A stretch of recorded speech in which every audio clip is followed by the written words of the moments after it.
Le gâteau d'anniversaire trônait sur la table de la cuisine, pathétique avec ses 18 bougies plantées de travers, et Delphine l'avait acheté elle-même avec l'argent économisé pendant des mois, cette petite chose ronde au glaçage blanc qui dans la vitrine de la boulangerie semblait promettre de la joie, mais qui maintenant sous la lumière crue du plafonnier ressemblait surtout à un monument de solitude, parce que personne n'avait chanté, personne n'avait même fait semblant de s'en souvenir.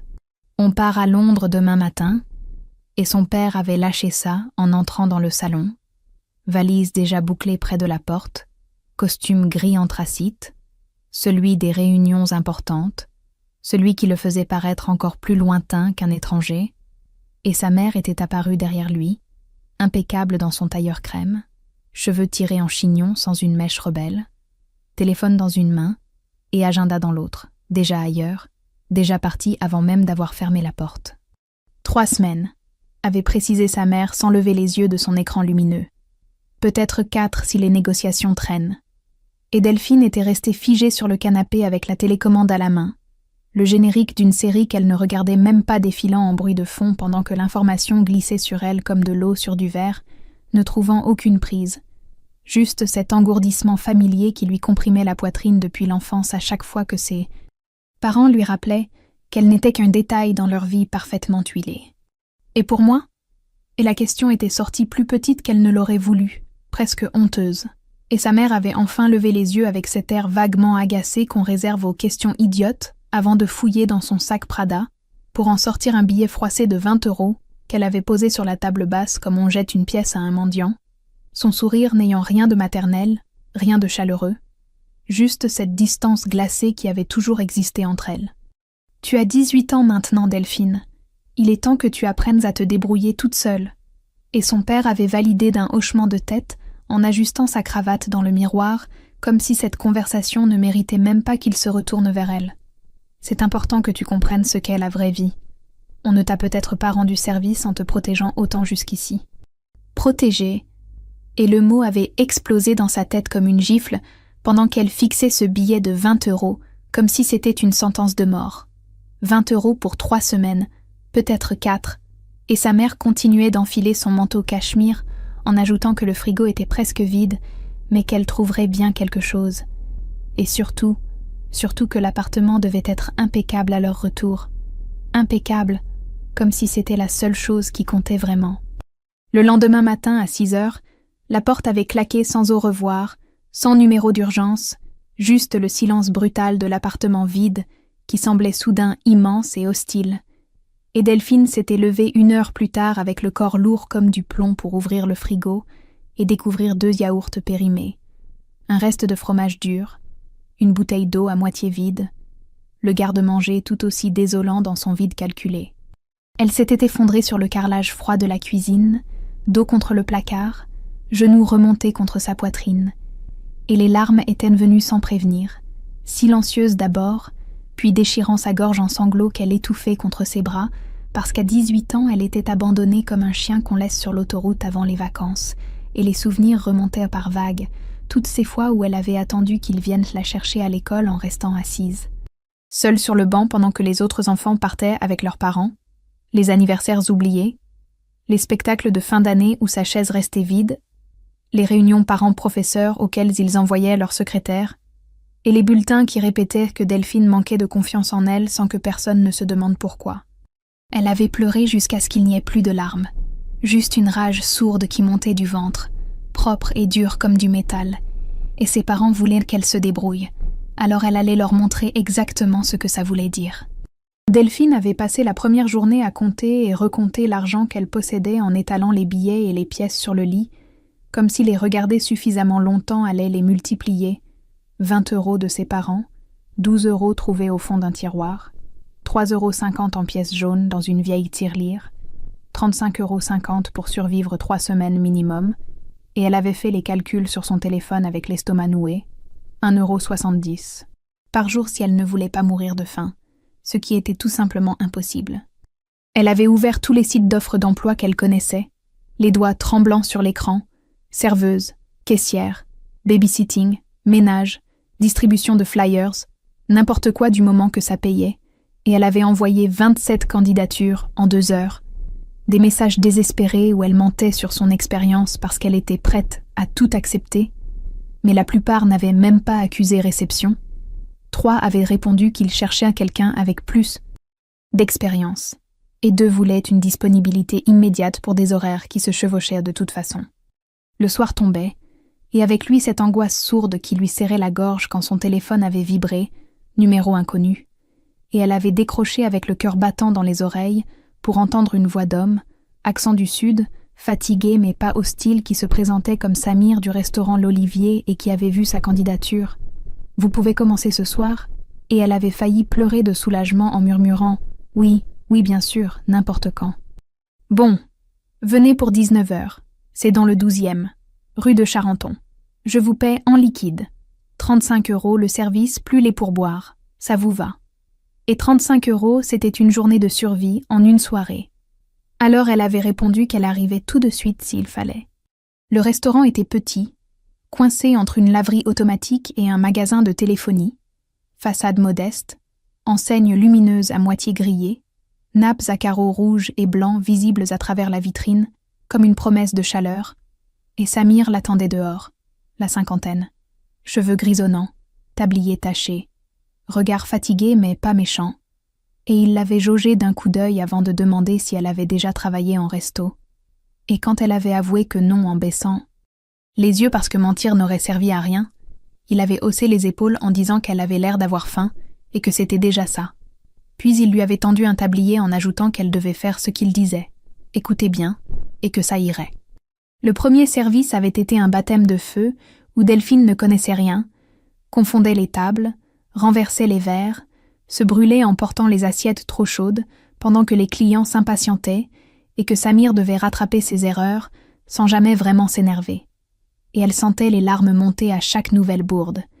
Mais elle serrait les dents, s'excusait, recommençait encore et encore avec ses pieds qui la tuaient dans ses chaussures plates qu'elle avait enfilées, à la va-vite, et ses mains qui tremblaient de fatigue et de stress.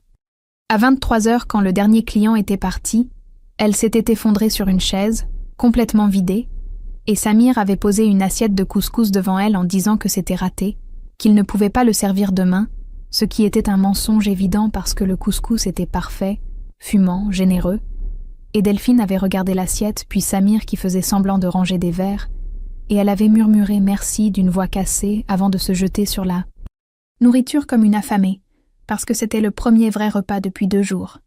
Samir lui avait tendu 35 € en billets froissés, en demandant si elle pouvait revenir demain soir, même heure, et elle avait dit oui, merci. Vraiment merci avec une gratitude qui lui brûlait la gorge, et en rentrant dans le métro, elle serrait les billets dans sa poche, comme un trésor pendant que son corps entier la faisait souffrir. Une brûlure au poignet, ses pieds qui saignaient dans ses chaussures, mais elle avait survécu à un jour de plus, et c'était tout ce qui comptait. Les jours suivants s'étaient enchaînés dans un brouillard de fatigue, où elle cumulait maintenant le restaurant tous les soirs, du ménage chez une vieille dame le matin pour 20 €, de la distribution de prospectus l'après-midi pour 15 €, et elle dormait 4 heures par nuit, mangeait les restes que Samir lui donnait avec cette excuse du plat raté qui ne trompait plus personne, maigrissait de jour en jour avec ses cernes qui creusaient ses joues, mais elle tenait encore debout. Une fille travaillait aussi au restaurant, Nadia, 22 ans, cheveux violets, piercing au nez, regard de louve blessé qui fumait dehors entre 2 services et qui avait fini par tendre un paquet de cigarettes à Delphine en disant qu'elle avait l'air d'en avoir besoin. Et quand Delphine avait répondu qu'elle ne fumait pas, Nadia avait tiré une longue taffe en murmurant qu'elle non plus avant, et qu'elle avait l'air d'une fille qui fuyait quelque chose. Delphine n'avait pas répondu, mais quelque chose s'était dénoué dans sa poitrine, parce que pour la première fois depuis des jours, elle ne se sentait pas complètement seule dans cette galère. Le 8e soir en rentrant, elle avait trouvé une lettre de l'université dans la boîte aux lettres, et ses mains tremblaient en l'ouvrant pour lire que suite à la déclaration de revenus parentaux, sa bourse d'études était annulée. Et elle s'était assise par terre dans le couloir avec la lettre contre son cœur, pendant que tous ses rêves d'avenir s'effondraient en une seule phrase administrative froide et définitive. Delphine avait désormais 2 emplois qui se chevauchaient dans une chorégraphie épuisante où le restaurant tous les soirs de 19h à minuit s'enchaînait avec le ménage dans des bureaux de 6h à 9h du matin, Et entre les deux, elle essayait de dormir quelques heures sur le canapé tout habillée, trop fatiguée même pour se déshabiller pendant qu'elle perdait 4 kilos en 2 semaines, avec ses vêtements qui flottaient sur son corps, ses mains qui tremblaient en permanence, et parfois elle ne se souvenait même plus si elle avait mangé ou non. Ce matin-là, elle nettoyait les bureaux d'une agence de communication dans le 11e arrondissement, sol en marbre blanc, plantes vertes partout, ordinateur dernier cri sur des bureaux en bois scandinave, un monde qu'elle ne connaissait pas, propre et lumineux, où les gens arrivaient avec des cafés à 5 € en parlant de stratégie digitale qu'elle ne comprenait pas, et elle passait la serpillière en essayant de se faire invisible, juste une ombre qui nettoyait leur saleté avant qu'ils n'arrivent pour commencer leur journée. Mais ce matin, son corps avait dit stop pendant qu'elle était dans le hall d'entrée avec son seau à la main, et tout s'était mis à tourner, les murs avaient basculé, le sol s'était dérobé sous ses pieds, et elle s'était effondrée comme une marionnette dont on aurait coupé les fils pendant que le seau se renversait et que l'eau savonneuse se répandait partout.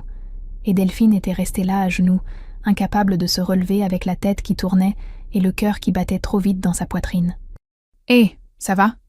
Et c'était une voix d'homme, inquiète, et des mains fermes mais douces l'avaient relevée en la soutenant.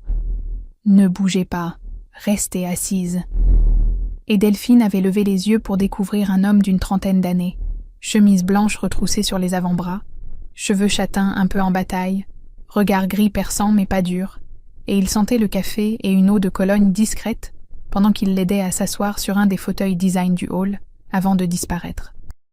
Quelques secondes, et de revenir avec un verre d'eau et une barre chocolatée qu'il lui tendait. « Buvez, doucement. Vous avez mangé ce matin ?» Et Delphine avait fait non de la tête, trop épuisée pour mentir, et elle avait bu l'eau par petites gorgées en sentant ses mains trembler contre le verre, pendant qu'il la regardait avec cette inquiétude sincère qui lui serrait la gorge, parce que ça faisait tellement longtemps que personne ne s'était soucié d'elle comme ça. « Depuis combien de temps vous travaillez sans manger correctement ?» Et il s'était accroupi devant elle sans jugement dans la voix, juste cette préoccupation qui semblait vraiment authentique. Et Delphine avait murmuré qu'elle ne savait pas parce que c'était vrai. Les jours se mélangeaient tous dans un brouillard de fatigue où elle ne comptait plus que les heures de sommeil qu'elle ne prenait pas. Il l'avait observée en silence pendant qu'elle grignotait la barre chocolatée avant de se présenter. « Je m'appelle Mathis, je dirige cette agence, et vous travaillez trop. » Et Delphine avait répondu que je fais ce que je dois faire avec une phrase qui était sortie plus sèche qu'elle ne l'aurait voulu, presque agressive comme un réflexe de défense, mais Mathis n'avait pas bronché et avait simplement dit de venir, que l'infirmerie était au 2e étage. Il l'avait accompagnée et avait attendu pendant qu'une femme en blouse blanche prenait sa tension et lui faisait manger un sandwich.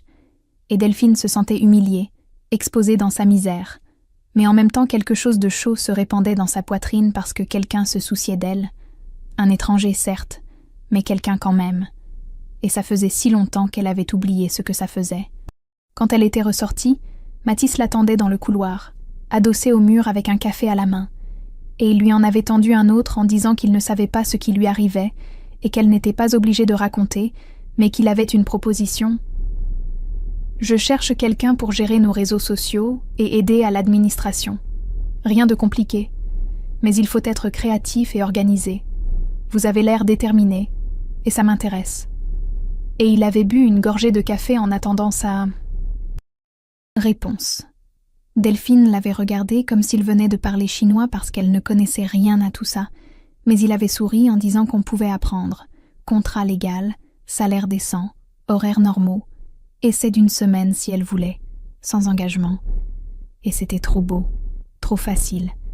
Et Delphine sentait la méfiance monter comme un réflexe de survie ancré dans ses os pendant qu'elle demandait pourquoi il ferait ça pour elle. Mathis avait souri, mais c'était un sourire triste. « Parce que j'ai déjà été là où vous êtes, à bosser comme un chien en me demandant si j'allais tenir un jour de plus. Quelqu'un m'a tendu la main et je fais pareil maintenant. » Et Delphine avait serré le gobelet de café entre ses mains en sentant la chaleur se diffuser dans ses paumes, pendant qu'une part d'elle voulait refuser, rester dans sa galère qu'elle contrôlait au moins, mais qu'une autre part plus petite, plus fragile murmurait qu'elle ne tiendrait pas 3 semaines de plus à ce rythme. D'accord, 1 semaine d'essai. Et le sourire de Mathis s'était élargi en répondant parfait, qu'elle commençait lundi à 9h, Et en sortant de l'immeuble ce matin-là, Delphine avait senti quelque chose bouger dans sa poitrine. Pas de l'espoir, pas encore, mais quelque chose qui y ressemblait comme une fissure dans le mur qu'elle avait construit autour d'elle. Son téléphone avait vibré avec un message de Nadia. « Urgence. J'ai besoin de toi, s'il te plaît. » Et Delphine sentait déjà que quelque chose de grave venait de se passer. Delphine était arrivée chez Nadia 20 minutes plus tard, en courant dans les rues encore sombres du matin, le cœur battant la chamade, et quand Nadia avait ouvert la porte, elle avait le visage tuméfié, l'œil gauche presque fermé par un hématome violacé qui s'étendait jusqu'à la pommette, la lèvre fendue, et elle tremblait de tout son corps en murmurant qu'il était parti, mais qu'il avait dit qu'il reviendrait pour finir ce qu'il avait commencé. « Viens chez moi maintenant !» Et Delphine n'avait pas laissé le temps à Nadia de protester, elle l'avait aidée à ramasser quelques affaires dans un sac pendant que son amie pleurait en silence, et elles étaient d'un parties dans la nuit froide en marchant vite, très vite, comme si le petit ami violent de Nadia pouvait surgir à chaque coin de rue. Dans l'appartement vide de ses parents, Delphine avait installé Nadia sur le canapé, lui avait donné de la glace pour son visage, du thé chaud pour ses mains qui tremblaient, et pour la première fois depuis des semaines, elle ne pensait plus à sa propre galère, mais à quelqu'un d'autre qui souffrait encore plus qu'elle, et c'était étrangement libérateur de pouvoir être celle qui aide au lieu de celle qui a besoin d'aide.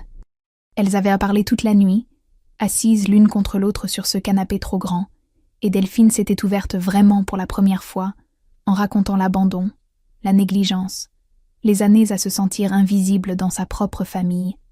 Et Nadia avait partagé son histoire aussi, une famille toxique qui l'avait jetée dehors à 16 ans, des relations destructrices qui se répétaient comme une malédiction, la fuite constante d'un endroit à l'autre sans jamais trouver de lieu sûr, et elle avait réalisé qu'elles se battaient toutes les deux pour exister dans un monde qui semblait déterminé à les effacer.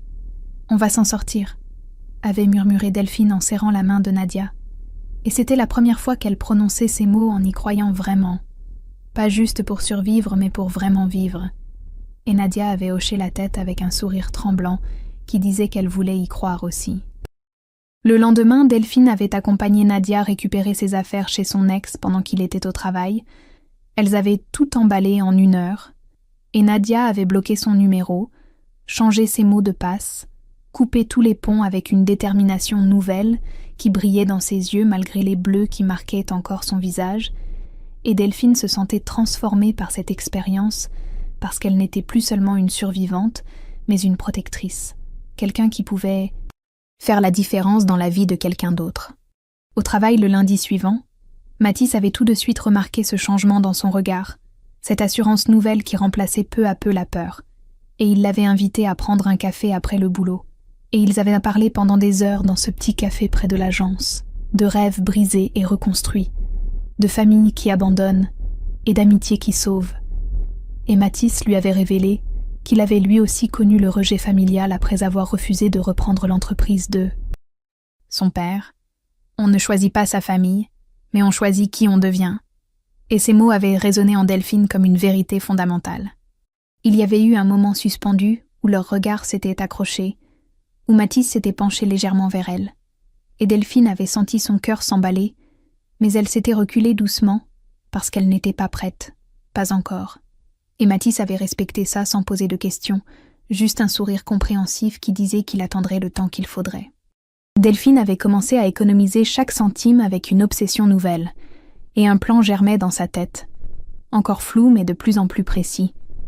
Transformer l'appartement de ses parents en quelque chose qui leur ferait comprendre exactement ce qu'ils avaient fait, et quand elle avait reçu l'email de sa mère annonçant leur retour dans 10 jours, avec l'ordre que l'appartement soit impeccable, elle avait souri pour la première fois, avec une vraie malice, en murmurant que « impeccable ». C'était exactement ce qu'il allait être. Delphine avait économisé près de 1 500 € en 3 semaines de travail acharné, et maintenant elle mobilisait toutes ses ressources avec une détermination qui l'étonnait elle-même, contactant les clients de l'agence pour proposer ses services de création de contenu en freelance le week-end, et l'argent rentrait lentement mais sûrement pendant qu'elle passait ses nuits à calculer ce qu'elle pouvait faire avec ce budget serré. Elle avait recruté Nadia et 2 autres personnes rencontrées au restaurant. des jeunes galériens comme elle qui étaient prêts à bosser pour pas cher en échange d'une opportunité et de pizzas qu'elle commandait pour tout le monde, et ensemble ils formaient cette petite équipe improbable unie par la rage de prouver quelque chose au monde qui les avait rejetés. Mathis l'avait regardée s'agiter avec cette énergie nouvelle, intriguée par ce projet mystérieux qu'elle refusait d'expliquer, et quand il avait proposé son aide, elle avait secoué la tête en disant qu'elle avait besoin de faire ça seule, que c'était important pour elle de prouver qu'elle en était capable sans qu'on lui tende la main cette fois.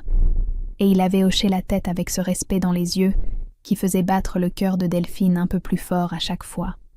Elle achetait de la peinture et du matériel d'occasion sur des sites de revente, récupérait des palettes dans des zones industrielles, chinait des objets dans des brocantes avec un œil aiguisé pour ce qui pourrait devenir beau avec un peu d'amour et de travail, et chaque soir après ses journées de travail, elle rentrait dans cet appartement bourgeois et froid pour le transformer en quelque chose qui raconterait sa vérité, son combat, sa renaissance.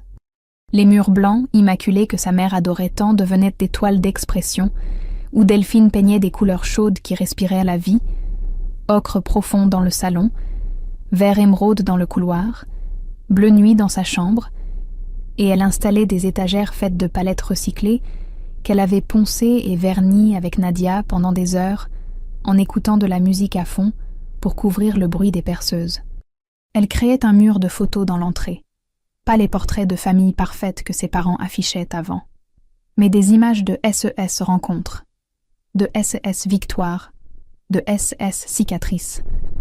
Nadia et elle riant devant le restaurant, son premier salaire encadré avec la date griffonnée au dos, des polaroids du chantier en cours qui montraient dans l'évolution jour après jour, et chaque image racontait un chapitre de sa survie. Le salon était devenu un espace de vie véritable, avec des coussins colorés récupérés, des plantes qu'elle avait achetées pour 3 fois rien au marché, et qui apportaient cette touche de vie organique que l'appartement n'avait jamais eue, et au centre elle avait installé un panneau de bois recyclé qu'elle avait poncé pendant des heures, jusqu'à ce que ses mains saignent, et sur lequel elle avait peint en lettres élégantes mais puissantes ces 3 mots qui résumaient tout. Je me suis débrouillée. Autour du panneau, elle avait accroché des photos de ses nuits blanches, de ses mains abîmées par le travail, de ses premiers salaires comptés pièce par pièce, créant cette installation qui était à la fois une œuvre d'art et un témoignage brutal de ce qu'elle avait traversé pendant que ses parents sirotaient du champagne à Londres. À 3 heures du matin, elle s'était reculée pour observer son travail, épuisée jusqu'aux os mais le cœur gonflé d'une fierté qu'elle n'avait jamais ressentie.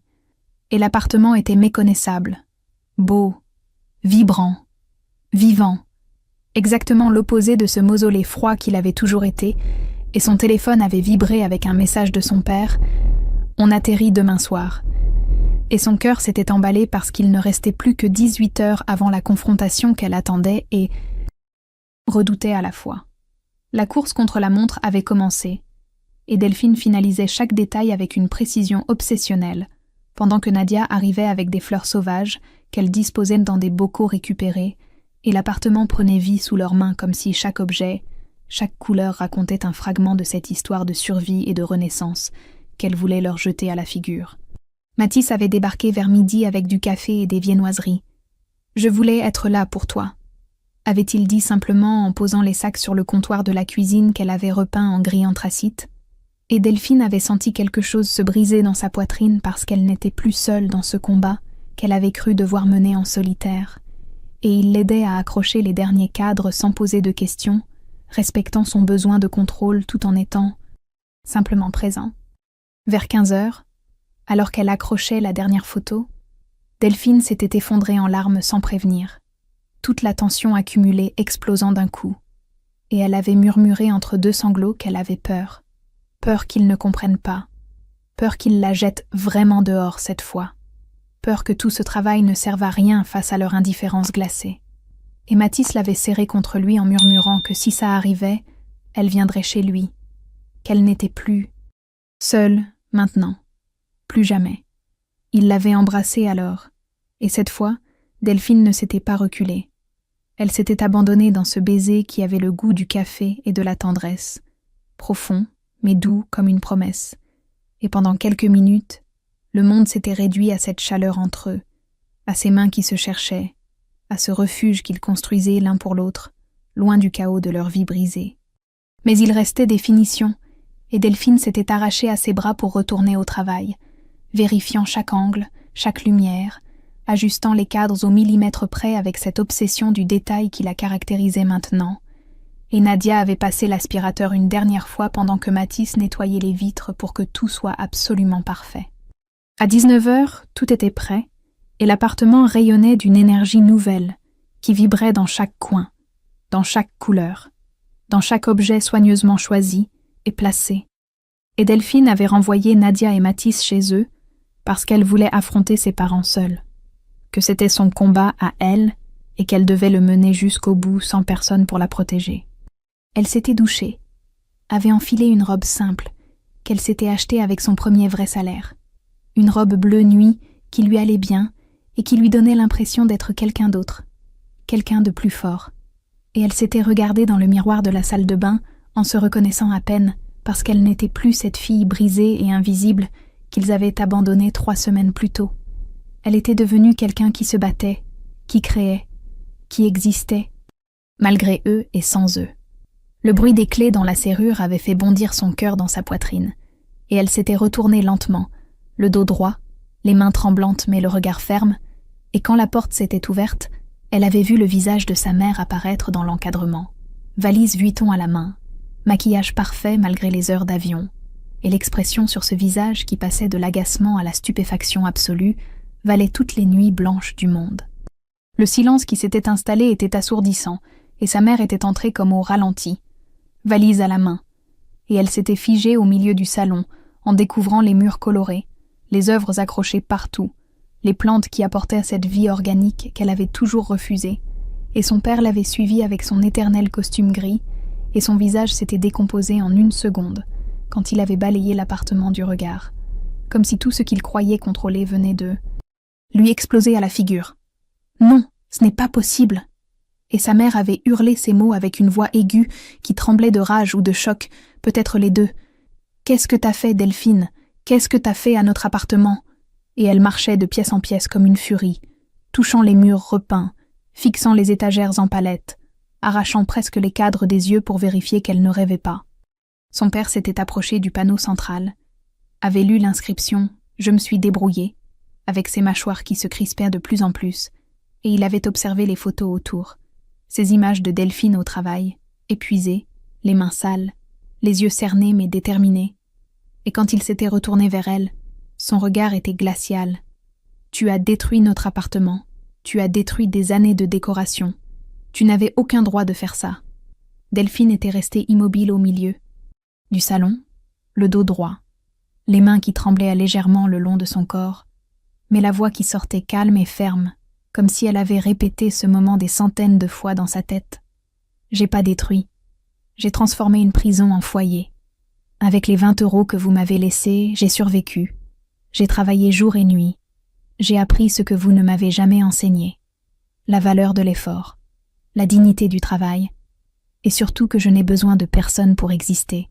Surtout, pas de vous. » Sa mère avait essayé de l'interrompre en levant la main comme elle faisait toujours quand elle voulait clore une discussion, mais Delphine avait continué avec une voix qui tremblait maintenant d'émotions contenues, de toute cette rage accumulée pendant des années qui sortait enfin. « Vous vouliez que je me débrouille. C'est fait. Vous vouliez me voir échouer pour prouver que j'étais incapable, que j'avais besoin de vous, mais j'ai réussi. J'ai pas juste survécu. J'ai créé quelque chose de beau là. Où vous aviez construit du vide. Et cet appartement n'est plus le vôtre. Il est à moi maintenant. Chaque mur, chaque couleur, chaque objet, c'est moi. Et vous ne pouvez plus me l'enlever parce que je l'ai gagné avec mon sang et ma sueur pendant que vous sirotiez du champagne à Londres. » Son père avait explosé alors, le visage rouge de colère. « Tu vis sous mon toit, dans mon appartement que j'ai payé, et tu oses me parler comme ça ?» Et il s'était avancé vers elle avec ce regard menaçant qu'elle connaissait depuis l'enfance, celui qui la faisait se recroqueviller autrefois. Mais cette fois Delphine n'avait pas bougé d'1 millimètre. Elle avait sorti un papier plié de sa poche, un contrat de location qu'elle avait fait rédiger par un avocat que Mathis lui avait recommandé, ainsi qu'une enveloppe contenant de l'argent, des billets comptés et recomptés pendant des heures. « Voici 3 mois de loyer au tarif du marché pour une chambre dans cet appartement. Je suis locataire maintenant, légalement. J'ai consulté un avocat et tout est en règle. Vous pouvez vérifier. Alors non, je vis pas sous votre toit par charité. Je paie mon loyer comme n'importe quel adulte responsable. Le silence était retombé, plus lourd encore, et son père avait pris les papiers avec des mains tremblantes de rage, pendant que sa mère s'était effondrée sur le canapé qu'elle ne reconnaissait plus, avec ses nouveaux coussins colorés, et elle avait murmuré d'une voix brisée, peut-être de rage, peut-être de choc. « Tu nous fais passer pour des monstres. Tu détruis l'image de cette famille. » Delphine avait senti les larmes monter, mais elle les avait retenues, parce qu'elle refusait de leur donner cette satisfaction, et elle avait répondu avec une voix qui se cassait malgré elle. « Je fais rien du tout. Vous l'avez fait tout seul en m'abandonnant avec 20 € comme si j'étais un problème dont il fallait se débarrasser. Vous avez détruit cette famille, bien avant que je touche à un seul mur de cet appartement. Et maintenant vous allez devoir vivre avec ce que vous avez créé. » Les jours qui avaient suivi la confrontation s'étaient étirés dans une tension glaciale, où ses parents avaient accepté le loyer sans un mot, probablement parce que refuser aurait signifié admettre publiquement qu'ils avaient abandonné leur fille de 18 ans avec 20 €, et le ridicule social que ça représenterait dans leur cercle de connaissances parfaites était bien pire que de l'avoir transformé leur appartement musée en espace vivant. L'atmosphère était devenue irrespirable avec ses parents qui l'évitaient, comme si elle était contagieuse, mangeaient à des horaires décalés pour ne pas la croiser, communiquaient par messages froids quand ils avaient absolument besoin de dire quelque chose, et Delphine les regardait évoluer dans cet appartement qu'ils ne reconnaissaient plus avec un mélange de satisfaction et de tristesse, parce qu'au fond, elle avait espéré quelque chose. Peut-être pas des excuses, mais au moins une reconnaissance de ce qu'elle avait accompli.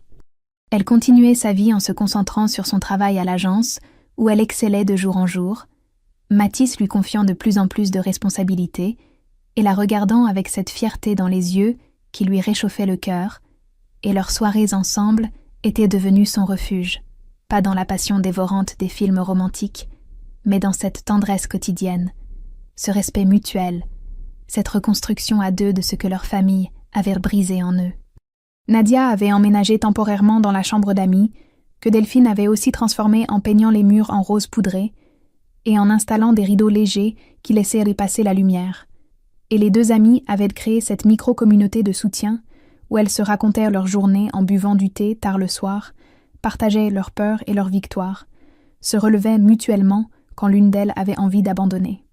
Un soir de la 2e semaine, alors que Delphine lisait sur le canapé, son père avait frappé doucement à la porte de sa chambre, et pour la première fois depuis des années, il avait demandé la permission d'entrer au lieu de simplement débarquer, et quand elle avait dit oui, il était apparu dans l'encadrement, plus petit qu'elle ne l'avait jamais vu, vulnérable d'une manière qu'elle ne lui connaissait pas. « Je peux m'asseoir ?» Et il s'était installé au bord du lit, sans attendre vraiment la réponse, les mains jointes entre ses genoux, le regard fixé sur le tapis qu'elle avait acheté dans une brocante. Et le silence s'était étiré longtemps, avant qu'il ne murmure d'une voix rauque. « J'ai été dur avec toi. Trop dur. Je pensais que la dureté te forgerait comme mon père l'a fait avec moi. Il m'a jeté dehors à 17 ans, en me disant de me débrouiller. Et j'ai survécu. J'ai réussi. Alors je me suis dit que c'était la bonne méthode. » Delphine l'avait écouté sans l'interrompre, sans bouger, laissant ce silence inconfortable s'installer parce qu'elle refusait de lui faciliter la tâche. Et son père avait continué en se passant la main dans les cheveux. « Mais je vois maintenant que je t'ai pas forgée, je t'ai juste brisée, et tu t'es reconstruite toute seule, sans moi, malgré moi. Et c'est peut-être encore pire parce que ça veut dire que j'ai servi à rien dans ta vie à part à te faire du mal. » Ce n'était pas vraiment des excuses, pas le grand moment de repentance qu'on voit dans les films.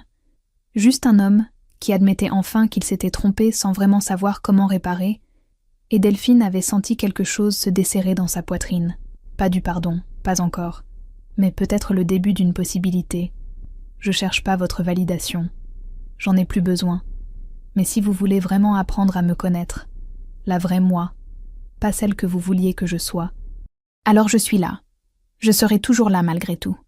Son père avait hoché la tête en se levant, les yeux un peu rouges, et il était sorti sans ajouter un mot parce que les mots étaient difficiles pour lui. Il l'avait toujours été. Mais ce silence-là était différent, moins hostile, presque respectueux.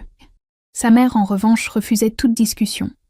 Et un matin, Delphine avait découvert qu'elle avait déménagé dans un hôtel du 16e arrondissement, laissant juste un mot sur la table de la cuisine. « Je ne peux pas vivre ici, dans ce que tu as fait de notre maison, tu as gagné ta petite guerre. » Et ces mots avaient fait plus mal que Delphine ne voulait l'admettre, parce qu'au fond, elle avait espéré que sa mère au moins essaierait de comprendre. 3 mois s'étaient écoulés depuis la confrontation, et Delphine avait quitté l'appartement, non pas chassée ou vaincue, mais par choix, parce qu'elle avait trouvé son propre espace. Un petit studio lumineux au 5e étage, sans ascenseur, dans le 11e arrondissement, avec une vue sur les toits de Paris qui coupait le souffle au lever du soleil, et elle l'avait transformé à son image, avec ses mêmes couleurs chaudes et ses objets récupérés qui racontaient à maintenant son histoire, sa vraie histoire qu'elle écrivait jour après jour sans permission de personne. Mathis passait 3 nuits par semaine chez elle, et elle chez lui les autres soirs, construisant leur relation à leur rythme sans précipitation, dans le respect des blessures de chacun qui cicatrisaient lentement mais sûrement, et parfois ils restaient juste allongés en silence sur le lit étroit à regarder les nuages passer par la fenêtre de toit, et c'était suffisant. C'était même magnifique dans sa simplicité.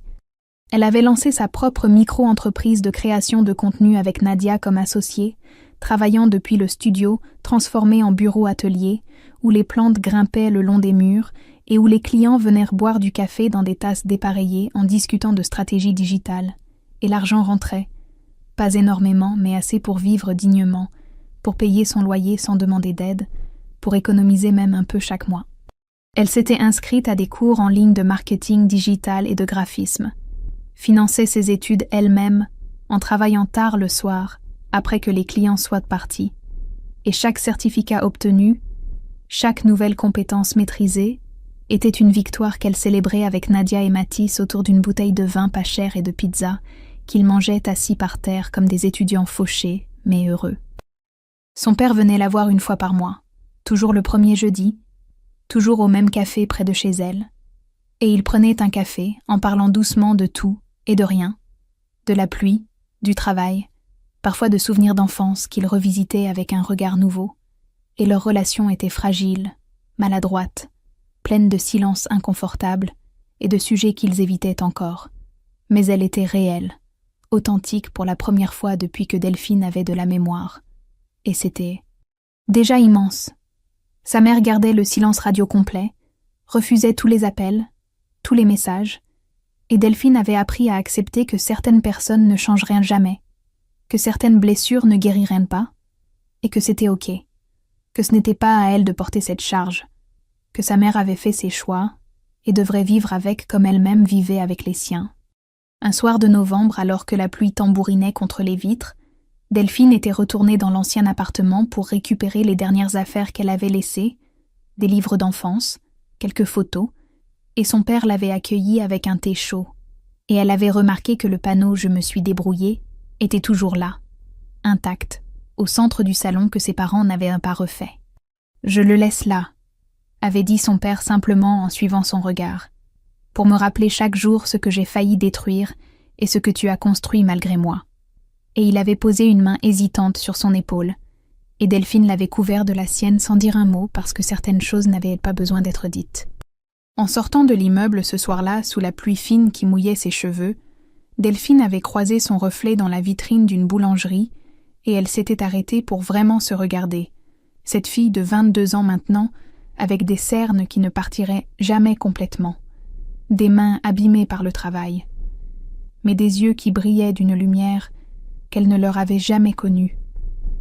Et elle se reconnaissait enfin, plus forte, plus libre, plus elle-même que jamais. Elle avait envoyé un message à Mathis. « Rejoins-moi au studio, on va fêter ça. » Et en marchant dans les rues mouillées, elle avait senti cette paix s'installer dans sa poitrine. Pas le bonheur parfait des contes de fées, mais quelque chose de plus précieux. La certitude qu'elle avait survécu au pire et que tout ce qui viendrait ensuite, elle saurait l'affronter. Dans le studio, elle avait ouvert son ordinateur et commencé à écrire, première ligne d'un livre qu'elle portait en elle depuis des mois. « Mes parents sont partis à Londres en me laissant seule avec 20 €. Voici ce qui s'est passé ensuite. » Et elle allait raconter son histoire pour elle-même d'abord, pour se libérer de ce poids, mais aussi pour toutes celles et ceux qui se sentaient invisibles abandonnés, brisés, pour leur montrer qu'on pouvait transformer la douleur en quelque chose de beau, la solitude en force, l'abandon en renaissance. Mathis était arrivé trempé avec du vin et ce sourire qui lui réchauffait toujours le cœur, et il s'était assis côte à côte devant l'ordinateur à regarder ses premiers mots qui scintillaient sur l'écran comme une promesse, et Delphine avait su avec une certitude absolue que sa vraie vie venait juste de commencer. Okay, yep, you're going the right way. This shows Just how gonna take a little ride I up play here. Sunny Meadows, dude. The I only know. reason I go to Hi, Sunny Slytherin. Meadows was when I did APOC, and I stayed in the Silent Sam, front. thank you for the follow. And Sam, thank you for the There you follow. go. I'm sorry for what you see here. I'm sorry. Samantha, thank you for the biddies. Oh my god, Take I a know where I left right am. here. Oh my god. We're here. Yep, there you Oh, go, we're look at here. Where's Here, the dead I know body? where Is we're there a dead body? Yeah, it's at the top of the stairs. Yeah, there's a dead body at the top of the staircase on the Alright, back so I side of the got- right hallway. Oh, you got all Oh, the we- photos. Wait, Bravo locked in. What? You didn't get a photo of the Bravo. I ghost need a though. ghost photo. Oh, we need ghost photos, so let's delete that. Yeah, nice. We also need repel, but we don't have a Have any incense, incense, unless you have Because one. we all panic smudge. Let's leave. I don't think you do, because I'm pretty sure you dropped your incense for me. We did. Yeah, I give you mine. Rip. All right. I So, was coming out here. what was the cursed object? It was Just tarot cards, right? Yeah, I was coming out here to get a We, Yeah. freaking yeah. camera, and Bravo's just been out here taking photos. This is gonna be my luck, right? Oh, You're gonna no. pull tarot Pressure, thank you so much cards. You're for gonna pull, what's it Oh, called? I already forgot. Eggman? Pressure, thank you for Priestess. the follow. And then the hunt's gonna Appreciate start it. as soon as I spawn, so I'm gonna get trapped at the top of the staircase again. It's Hold on. hunting. It's hunting. Pressure. We're Thank you stuck for the outside. follow. Hunting. I just pull Hangman, yeah, and we're because it stuck was outside. hunting, I think It was a it just saved fool. my life. Ooh. Yeah, we're stuck outside. 'Cause we God totally bless, meant to love go back seeing that man in. on screen. God, I know. Oh, Aragorn. Aragorn, son of Arathorn, the things you do to my heart. All right. Hey, listen, I'm on good behavior because I'm hanging out with you guys. The things that I could have just said right now. Yeah, my stream is Probably- rated E for everyone. Mine too. Okay, Bravo. would've gone- Oh my God. Last night when I definitely would've gotten rated you, somebody banned. Bravo, I was like, hey, y'all get you'll get You to guys see like my Taylor what Swift? it's gonna be like when we do our collab Oh, tomorrow. it's done hunting. And You say you were Yeah. just like having the time of your life, man. Listen, we are literally like on our that. best behavior. You like that. It'd be like that. It's you know? okay. My chat I believe gets Bravo. a little unhinged sometimes when we're just playing. I have Someone, faith in you. Damn. Oh, Was that death? Yeah. Be so for real right now now. it's gonna hunt for In like Tyler's words. 2 He's minutes. so for Years. real right now. Don't call it over here. I know. What is wrong with you? What do you mean? This thing ghosty. This is the calmest this chat has been for Tyler and Hayward. The room That's service. true. This no. this chat is usually so bad. What? We are never unhinged. Y'all need Jesus, okay? You know what? Amen, You guys are brother. doing great. Doing great, sweetie. You're doing great, sweetie. Get out of my Wayward, head. dude, shut up, brother. I'm always well behaved, Yeah, me too. honestly. No, she's Sure, Bravo. Sure. not. I wish I could tell you the things that Wayward was saying to Right, me Gemini? before- Cinnamon Cha-Cha? Do I ever say anything out of pocket? I don't think so. Chat, back I'm me always up on good here. behavior. I'm well behaved. No, she's not. I'm a good boy. Okay. Come on. Let's not get started. All right. All right. All right. I'm glad Hans went to I bed. almost just I'm feisty. I'm a turned little into sassy. Hans for a second. Is it, You know is what I it done mean? hunting? Can you guys check the door? That's No. not done hunting. Yes, I'm yeah, following yes, it. It is just now. finished. It just finished. All right, cool. 90% of the time. Gemini about that. Yeah, you missed Hans. Oh no, I missed Hans. Yes, Hans is getting some much needed sleep because he stayed up way too late playing community games with us yesterday. You ain't lying. I'm. Another death Oh card. my gosh! Shut in the door. No. No way. What is he doing? I also actually don't think that it's changed rooms. And the whole time that I was listening on Para, I never got Banshee screams. So So no, 'cause Oreo it saw is me. still Oreo's on. on. 'Cause it saw me and then went after me for a little bit. I had to And actually be on my then- best behavior. Bryn, no. I got one of you guys, not a banshee. Now I have to actually be on best behavior. Yeah. Oh, the heck. So do you just want to go Goryo then? Because like I said, it hasn't changed rooms. Yeah. Let's go. Let's leave. Tyler's But it like, could also be like I have weird one. Yurei. I'm like leaning towards like if I can. I'm like leaning towards like the actual door. Like if I'm like. Yeah. Meow meow. What's up, Cinnamon? Oh, meow, meow, meow. Oh, Meow. God. Meow. Trin, I'm not dead yet. I feel happy. I don't know where I left the cards, so let's just go. Did you draw them all, maybe? Best behavior. What is All right, so I said meow earlier, and then I got clipped. meow? Meow meow meow. What is these words you speak of? So now I'm just a soundboard. Yeah. Oh god! Oh god! Oh god! Oh god! Okay. Goryo? Goryo. Let's go, Goryo. Yeah. It's a first for me. I'm just winging it. You're just winging it? Mama Mama wing wing it. it? Yes. Nice. You guys are so How good about at you, this game. Goryo? I knew it the whole time. That's crazy, Faye. Probably Okay, meowing Mega buddy. Man. Yeah, okay, buddy. I do it the whole time.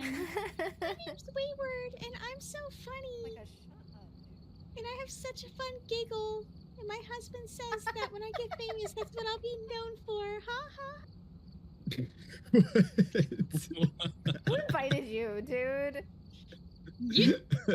Oh my god. Bravo. Hey, so fun fact, guys. I have this redeem on my channel called the Wheel of Misfortune, and Princess Evie just redeemed it. So we have a wheel spin. I'm so sorry. No, she's not. Payback for Bravo since he stole my cookies, so this is Bravo's fault. Got it. We're all paying for his Nice. That crimes. tracks. Whose cookies did I steal? Princess Evie's. What? Princess. Okay, so we have no When? comms. Where? Love that for No us. comms. Yeah. What? So we can have our ears in, but we can't communicate with each other. Nobody can talk. Can't talk. Oh wait, so all right. So I just have to. We'll just mute deafen. in Discord. No, don't deafen, because yeah, mute in Discord. Yeah. I So know. we should- Oh, and we're going to prison. I love that so much. Wait, would it I love that. deafen or just mute? I mean, If if we we just mute, I think is fine. Meow that doesn't count as comms, right? Yeah, meow yeah. We just can't. We can't talk to each other. meow. I'm so sorry. Blame Bravo. It's his fault.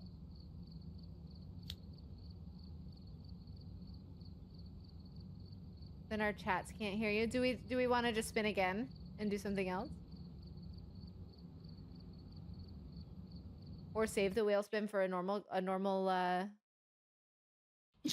game? Oh, then the chats. You're right. Then the chats can't hear. Oh, they're What if- already deafened, what if we man. just- They're already deafened. Stop talking. Wait, just take off your headphones. No, because we can't hear the freaking game, dude. Well, I don't know, man. I'm dead. Meow. Wait, I just heard him. Why did I just hear him meow? Okay, we're gonna deafen. Save 5K. Got it. Yeah, cat. Our Wheel of Misfortune has a lot of stuff on it.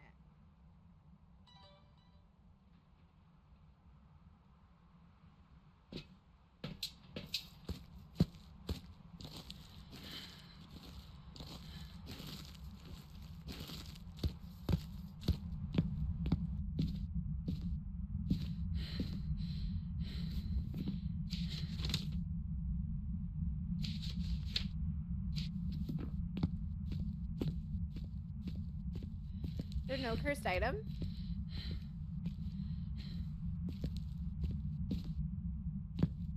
Do they already have the parabolic microphone, man?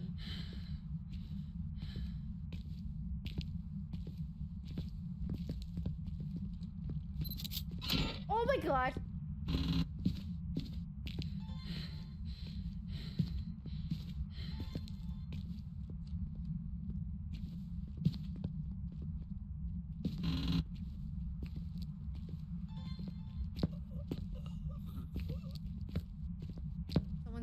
already? Who's dead? I just heard someone getting choked out.